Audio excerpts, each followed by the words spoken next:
একজন স্ত্রী প্রতিদিন ফজরের আজানের আগে তার স্বামীকে আস্তে আস্তে করে ডাকতেন, উঠুন, নামাজের সময় হয়ে গেছে। একদিনও তিনি বিরক্ত হতেন না।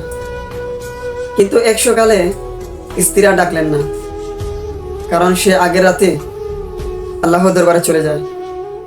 সেদিন ঘুম ভেঙে স্বামী প্রথমবারে নিজে ফজরের আজান শুনলেন আর বালিশের দিকে তাকালেন।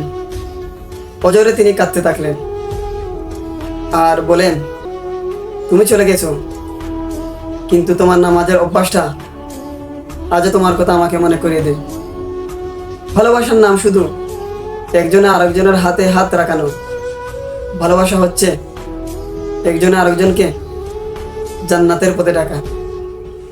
ভিডিওটি অবশ্যই ভালো লাগলে শেয়ার করতে বলবেন না। এরকম ভিডিও পেতে হলে অবশ্যই আমার চ্যানেলটিকে সাবস্ক্রাইব করুন। আর কোন বিষয়ে ভিডিওটি দেখতে চান অবশ্যই কমেন্টে বলে যাবেন। ধন্যবাদ।